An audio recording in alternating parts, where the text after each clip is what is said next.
Қайырлы күн достар, бүгін сіздерге қызылша мен сәбізден өте дәмді әрі пайдалы болып шығатын керемет дәмді салаттың рецептісін ұсынамын.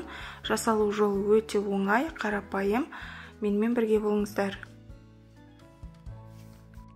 Қызылшамызды бен сәбізіміздің сыртын тазартып жуып аламыз. Бізге қажет 6% уксус және де дәмдеуіштер қажет болады.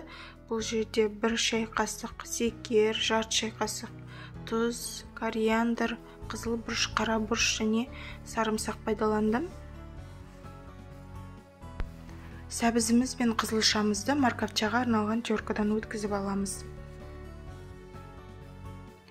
Оның үстіне сарымсағымызды осындай үккіштің жіңішке бөлігінен өткізіп аламыз. Бұл салат өте пайдалы әрі ағзамызды шлактардан тазартады, жасап, тұтынып, күнделікті пайдалансаңыздар болады.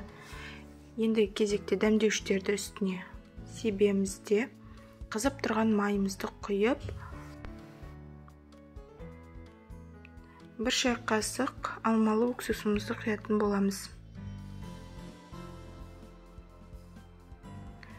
Жақсылап біркелкі болғанша араластырамыз. Жасалу өте оңай, қарап тұрсаңыздар, әрі дәрумендерге өте бай. Әсіресе осы қыс мезгілінде осындай салаттарды үнемі пайдалануға кеңес беремін. Ағзаңызды тазартып, қан аздық проблемасы сізде мүлдем азаламайтын болады. Достар, егер менің видеом ұнаса, арнама тіркеліп, лайк басып, пікір қалдыруды ұмытпаңыздар. Салатымыздың бетіне пищевой пленканы орап, холодильнигімізге кемінде 1-2 сағатқа жіберетін боламыз. Мінекей, 2 сағат көлемінде салатымыз тұрды.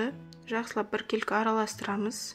Согыда шыққан өте дәмді, керемет болып шығатын салат.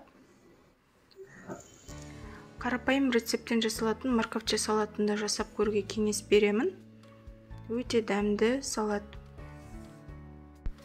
Байқасаңыздар, өте керемет болып шыққан, согыда молынан шығып, сочный салаттың бірі болды. Сіздермен болған Замира. Келесі кездескенше сау болыңыздар. Егер менің видеом ұнаған болса, арнама тіркеліп, лайк басып, пікір қалдыруды ұмытпаңыздар. Сау болыңыздар.